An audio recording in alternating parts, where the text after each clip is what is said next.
There comes a time in every life when the mind feels crowded, full of noise, full of voices that are not your own. The world tells you who to be. The world tells you what to chase. And before you know it, you've forgotten how to think for yourself. In America, we are taught to move fast, to hustle harder, to keep going. But no one teaches us how to pause, how to breathe, how to reset. Every day you wake up and reach for your phone before your thoughts even wake up. You scroll through people's lives and start comparing your story to theirs. You see success everywhere but peace nowhere. And yet, deep down, you know something is missing. Something ancient, something sacred. It's the art of stillness. Marcus Aurelius once wrote, "You have power over your mind, not outside events. Realize this and you will find strength." But tell me how many of us actually live by that truth today? We let the news, the trends, the fear, the economy, the opinions of others own our emotions. We are slaves, not of chains, but of thoughts. And the worst part? We think it's normal. Pause right here and listen. You are so precious for being here right now. The fact that you clicked and chose to watch this shows your hunger for truth. Stay with me, because what you're about to hear is not just knowledge, but life for your soul. Please subscribe, like, and share this message, so that others just as precious as you may also find this light.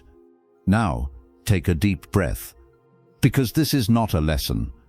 It's a return, a journey back to your mind, a journey to the stillness you've been missing.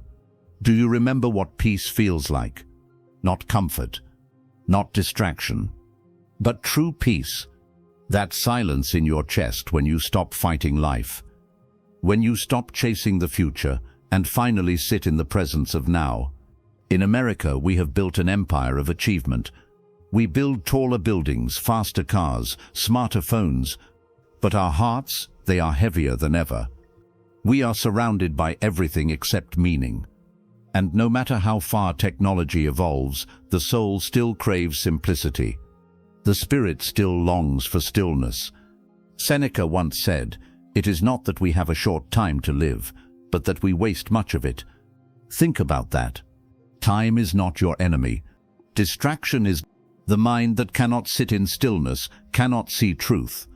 So the first step of the reset is to remember what matters. It's not about deleting every app or moving to the mountains. It's about reclaiming your inner rhythm. It's about slowing your breathing until your mind obeys again.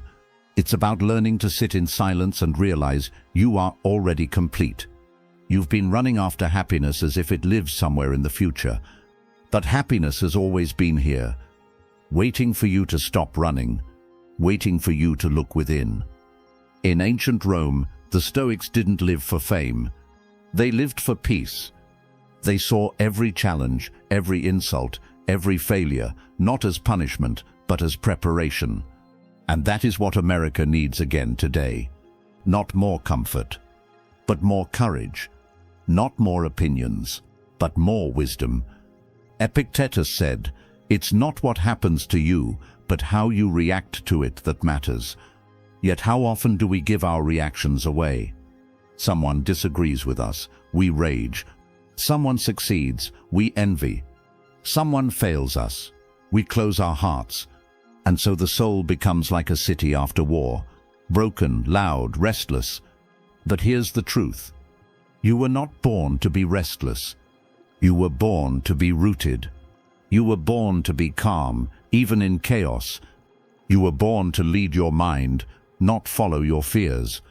When you master that, you will experience freedom that money can't buy. You will taste peace that the world cannot offer. Because peace is not earned, it's remembered. The Stoics called it ataraxia, the unshakable tranquility of the soul. It is not emptiness. It's fullness. It's when you no longer need anything outside to feel whole inside. It's when you stop arguing with life and start flowing with it. Think about how rivers move in nature. They never force. They never rush. They find a way softly, persistently, until they reach the sea. That's how your mind should move. not with control, but with trust. So as you sit here listening, ask yourself, when was the last time I was still? When was the last time I didn't need noise to feel alive? When was the last time I allowed silence to speak to me? Because that silence right there is where strength is born. It's where God whispers. It's where truth begins to glow again. You don't need to fix everything right now. You don't need to chase anything right now. You just need to return to yourself, to the quiet power that lives behind your thoughts. So take another deep breath. Let go of the world for a moment. The deadlines, the expectations, the noise. And remember, peace is not somewhere you go. It's someone you become. This is the beginning. The reset of your mind. The awakening of your stillness. The reminder that what belongs to you will always find you. Because when you stop wanting, everything comes to you. Please subscribe, like, and share this message. Let it reach every soul searching for rest in a restless world. Because your stillness is not weakness. It's power. And your peace is your revolution. The lesson of thought: your thoughts shape your world. Before a building is raised, before an invention is born, before a nation stands, there is a thought. Every empire that rose began in the unseen chambers of the mind. Even the story of America began as an idea, a dream of freedom, written first in thought before ink ever touched paper. But here's the tragedy. Most people live their entire lives without ever examining the thoughts that drive them. They obey them blindly, never realizing that their reality is a reflection of the patterns they've allowed to take root inside their minds. Seneca once said, "We suffer more in imagination than in reality." And that single truth reveals the quiet suffering of millions today. We live chained to worries that never come true. We drown in fears that only exist in our imagination. We replay conversations that never happened. We predict disasters that never arrive. Every morning when you open your eyes, you step onto a battlefield. But the war is not outside, it is within. The enemy is not the government, not your neighbor, not your past. It is your own unguarded thoughts. The war is between focus and distraction, between peace and panic, between the stillness of wisdom and the storm of noise. When your thoughts are scattered, your life feels scattered. When your thoughts are anxious, your soul grows weary. But when your thoughts are still and clear, even in chaos, your spirit stands unshaken. This is why Marcus Aurelius said, "You have power over your mind, not outside events. Realize this, and you will find strength." The Stoics understood something that our modern world has forgotten. That real strength is not physical but mental. It is not about controlling everything around you, but mastering what happens within you. To reset your mind, you must learn to observe your thoughts without obeying them. This is the first step in reclaiming your power. Pause and reflect on this. If every thought that entered your mind appeared as a message in your hand, would you read them all? Would you believe every one of them? No. You would delete the lies, the fears, the self-doubt. You would keep only what brings truth, love, and peace. So why not do the same with your inner messages? Your mind is a sacred space. You decide what lives there. You decide what thoughts are welcome and which ones must be shown the door. When a fearful thought enters, don't fight it, just observe it. See it as a passing cloud, not a permanent storm. Say to yourself, "This is just a thought, not my truth," and it will lose its power. When anger arises, breathe before reacting. When doubt whispers, question it before surrendering. When distraction comes, return to silence. Control begins where reaction ends. Power begins where peace is chosen. It's easy to let your mind wander into chaos because the world rewards noise. We are surrounded by notifications, opinions, and comparisons. Everyone wants your attention, but few remind you that your attention is sacred. In the age of constant noise, stillness is rebellion. When you choose silence, you choose clarity. When you choose to think for yourself, you become free. Aurelius wrote in his Meditations, "The happiness of your life depends upon the quality of your thoughts." Ask yourself what kind of thoughts fill your days. Are they building you or breaking you?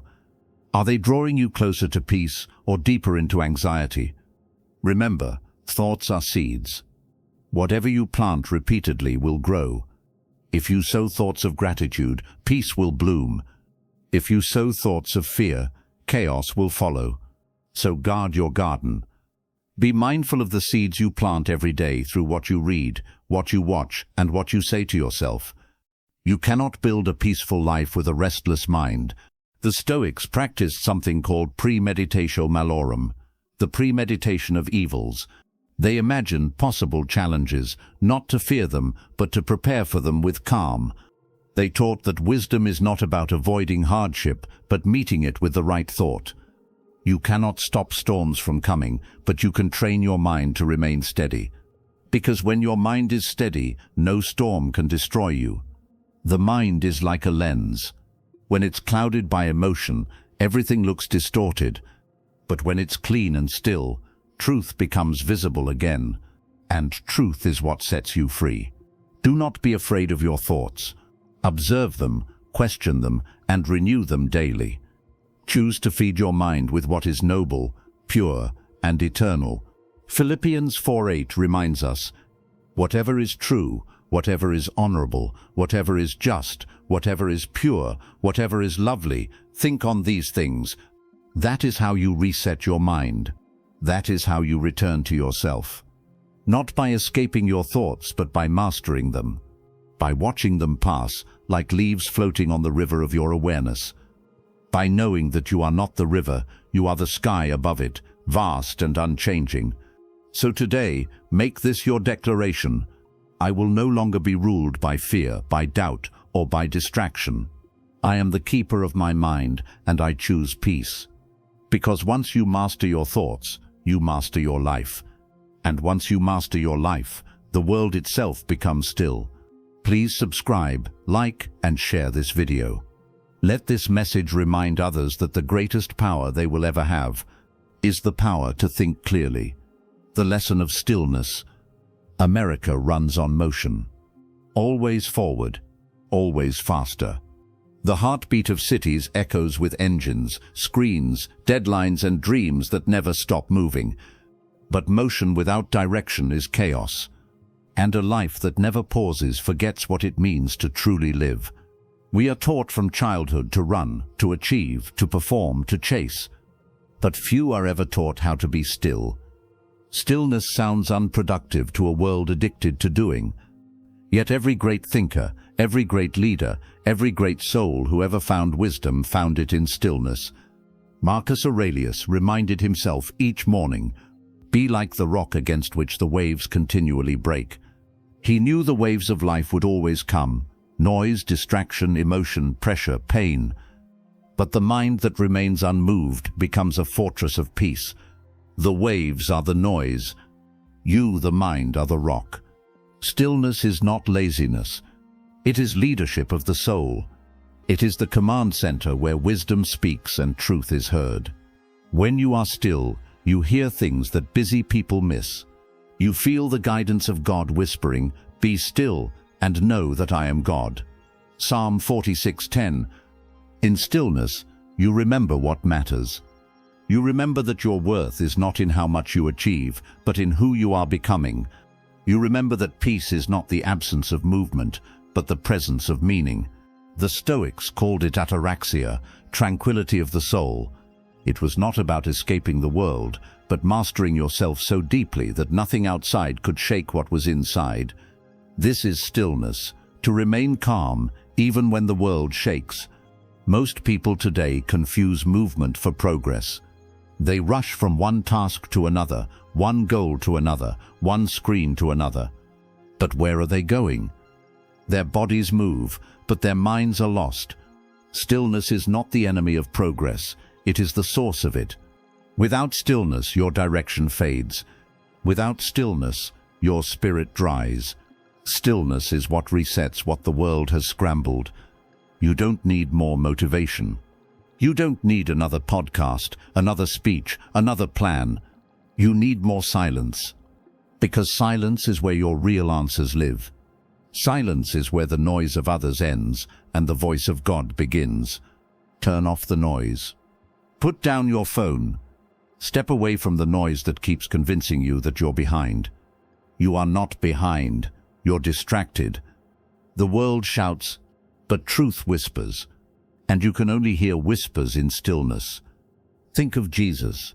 Even he, surrounded by crowds, miracles, and ministry, would withdraw to quiet places to pray. Luke 5:6. If the Son of God needed silence, how much more do we? He understood that stillness was not weakness, it was preparation. Every mountain of purpose he climbed began in a valley of stillness. The modern soul suffers not from a lack of success, but from a lack of silence. We have forgotten how to listen to our own hearts, to one another, to heaven itself. And because of that, anxiety has become our new normal. We fill every gap with noise, music, scrolling, voices, because silence feels uncomfortable. But silence is not empty. It is full of answers. When you finally stop running, you will realize that what you were chasing was never outside you, it was within.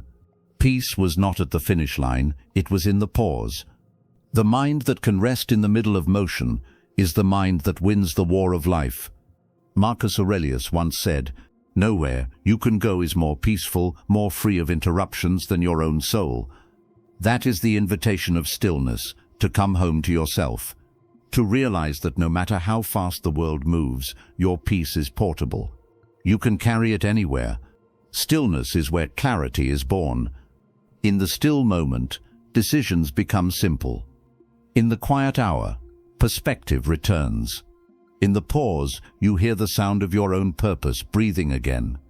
It is written in Isaiah 30:15, 1, "In returning and rest you shall be saved, in quietness and confidence shall be your strength." Notice that quietness is strength. Confidence is born from stillness. When you are still, you no longer chase what isn't meant for you. When you are still, you begin to notice the blessings you already have. Gratitude replaces anxiety. Peace replaces panic. Faith replaces fear. Do not mistake busyness for fruitfulness. Even a hurricane moves fast, but it destroys everything in its path. Still water reflects the sky clearly. A still mind reflects truth clearly.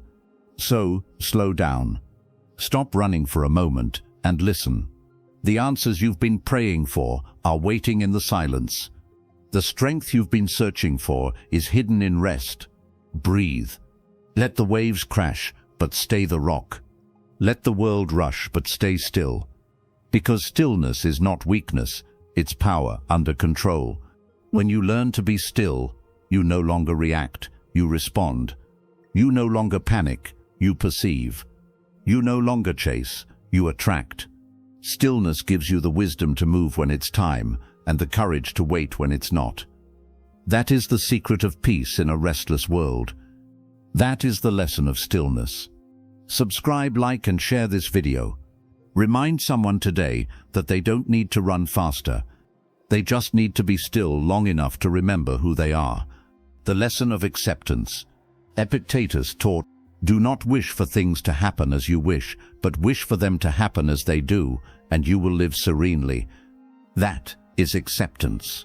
Not weakness, but power in its purest form.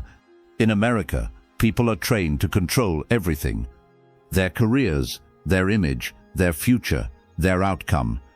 The culture teaches you that success means never losing control. But the truth is, the more you try to control, the more you lose peace. Because peace cannot live where resistance rules. The Stoic understands something most people never learn. You cannot command the wind, but you can command the sail. You cannot change the storm, but you can choose your response within it.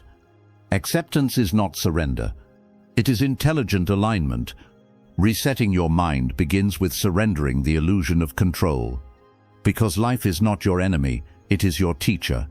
Every delay, every disappointment, every door that closed was not rejection.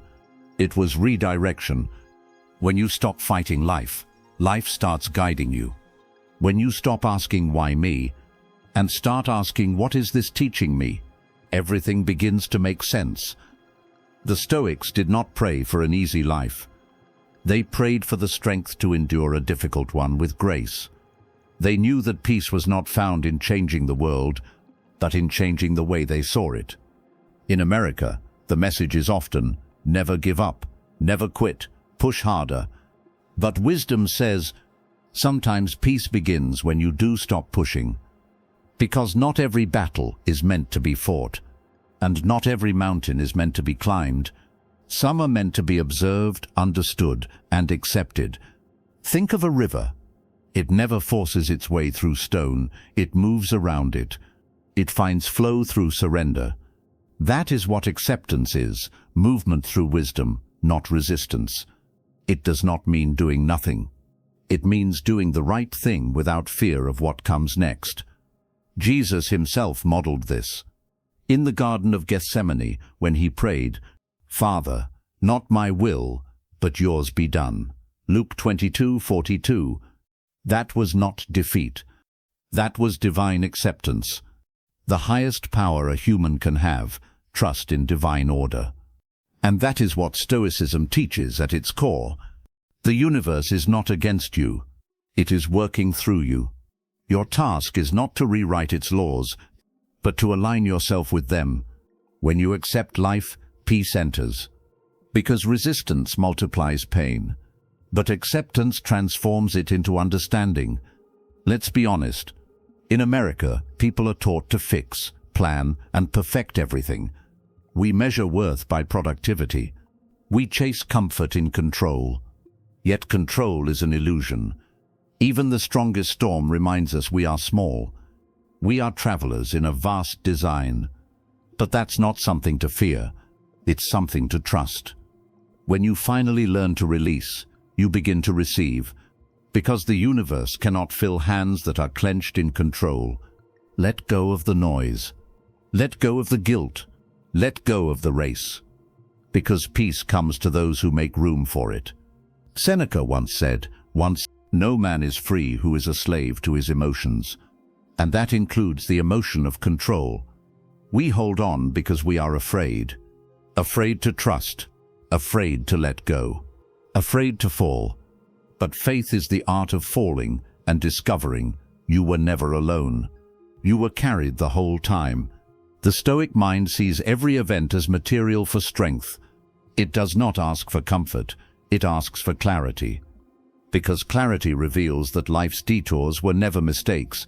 They were maps you didn't know how to read yet. You lost that job? Perhaps it was protection. You faced rejection. Perhaps it was direction. You went through heartbreak. Perhaps it was preparation. Every moment carries meaning if you are still enough to see it. Remember Romans 8:28. All things work together for good to those who love God and are called according to his purpose. Not some things. All things. That means even your pain has a purpose. So breathe again. Exhale your need for control. Inhale your trust in divine order. The more you release, the lighter you become. The lighter you become, the freer your mind becomes.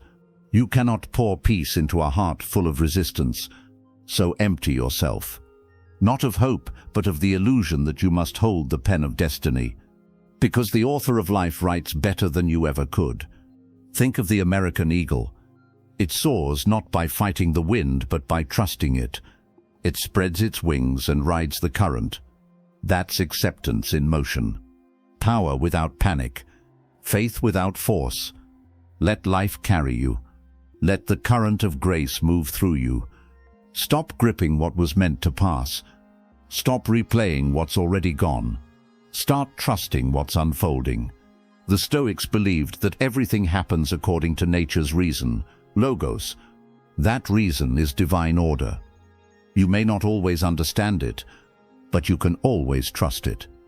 The next time life doesn't go your way, pause and say, maybe this is my way, I just can't see it yet. That's not denial. That's wisdom. So breathe deeply. The air you're breathing now is proof that life is not finished with you. You are still being shaped, still being refined, still being led toward what is meant for you. Acceptance is not giving up, it's leveling up. It's choosing peace over panic, trust over tension, faith over force. And when you learn to accept what is, you finally become free to create what can be.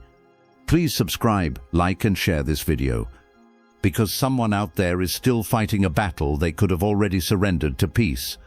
Help them learn that acceptance is not the end, it's the beginning of wisdom. The lesson of discipline and peace. America loves freedom. It is written into your history, your songs, your soul. But the Stoics knew a deeper truth. Freedom is not the absence of rules. It is the presence of self-mastery. Because you cannot be free if your habits own you. You cannot be strong if your emotions rule you. You cannot rise if your impulses keep pulling you down. Seneca said, "It is not that we have a short time to live, but that we waste much of it." And that is the quiet tragedy of modern life. We waste hours in distraction. We waste peace in comparison. We waste years chasing things that never last. In America, people are constantly moving, working, scrolling, buying. Yet, how many are truly living? The Stoics didn't chase freedom, they practiced it. They knew that the highest power a person can hold is the power to command themselves. The discipline to say no when the world screams yes. The strength to stay calm when everything else burns. The wisdom to choose stillness over noise. Resetting your mind is not a single moment of motivation. It's a lifelong devotion. Every sunrise is a reminder. You've been given another chance. Another morning to reset. Another breath to begin again. The Stoic rises early, not just to see the dawn, but to become it. Quiet, bright, steady. Epictetus said, "No man is free who is not master of himself." That means your true battlefield is not in the world, it's within. It's in the space between impulse and response. It's in the second where you decide whether to react or to rise. Every time you choose peace over anger, you win a war no one else can see. Every time you choose discipline over distraction, you grow a freedom no one can take away. In America, freedom is often seen as doing whatever you want. But the Stoic understands real freedom is doing what is right, no matter how hard, because the easy path is crowded, but the disciplined path leads to peace. Think of the athletes who wake before dawn, the writers who face the blank page, the workers who build even when no one is watching. That is Stoic discipline, silent strength. It's not about perfection, it's about presence. When you reset your mind, you start to see life differently. You no longer chase success, you embody it. You no longer seek peace, you create it. You no longer beg for purpose, you become it. Marcus Aurelius woke up each morning and reminded himself, "When you arise in the morning, think of what a privilege it is to be alive, to breathe, to think, to enjoy, to love." That is discipline. To begin each day with gratitude instead of complaint. To start with purpose instead of panic. You cannot find peace without structure. You cannot grow without boundaries. Even nature itself follows laws. The sun rises on time. The oceans move in rhythm. The stars hold their positions. That is divine discipline, the order of creation. So ask yourself, what order does your life follow? Are you ruled by routine or by reaction? Do you master your mornings, or do they master you? Because peace is not a gift, it's a practice. It comes to those who train their minds to stay calm in the storm. When you build habits of discipline, you create a fortress for your soul, a place where no opinion, no chaos, no temptation can reach you. That is what Marcus called the inner citadel, a kingdom within you that no army can invade. Resetting your mind means guarding that citadel. It means saying no to what weakens your spirit, no to endless scrolling, no to useless comparison, No to the noise that steals your stillness. America celebrates ambition, but the Stoic celebrates balance. Because what good is success if it costs your peace? What good is winning if your soul is weary? Real greatness is calm. Real power is quiet. Real discipline is unseen. Seneca wrote, "To be everywhere is to be nowhere, so be here, right now, in this moment, fully alive, fully aware. Train your mind to stay where your feet are. Train your heart to be content with what is, because when you stop running from yourself, you finally meet who you were meant to become." Discipline is not about punishment, it's about alignment. Aligning your actions with your higher self. Aligning your choices with your values. Aligning your life with your purpose. And peace. Peace is the reward of that alignment. It is the quiet after the storm. The calm that no chaos can steal. It's not the absence of problems, it's the mastery of presence. So rise early. Think clearly. Speak kindly. Work wisely. Rest deeply. And remember, every small act of discipline builds your freedom. America was built by men and women of discipline, by those who woke early, worked hard, and stood firm when others quit. That same spirit still lives in you. But now the battle is not for land or liberty, it's for the mind, the freedom within. And when you conquer yourself, you become unshakable, unstoppable, unbreakable. Because the most powerful person in any room is not the loudest, not the richest, not the strongest. It is the one who has conquered himself. That is the Stoic way. That is the path to peace. Please subscribe, like and share this video. Because someone out there needs to be reminded, freedom is not out there. It begins within. The new beginning. When you reset your mind, the world resets around you. Because peace begins within. Tomorrow morning, when the sun rises over the United States, when the world begins to rush again, pause and choose stillness. Do not let social media set your mood. Do not let fear decide your day. Do not let the past define your next step. Remember who you are. A thinker, a creator, a soul designed for clarity and strength. Marcus Aurelius once wrote, "The happiness of your life depends upon the quality of your thoughts. So think like a philosopher, live like a warrior, and walk like one who has already found peace. Because the moment you reset your mind, you reset your life." Please subscribe, like, and share this message, so that others just as precious as you may also find this light.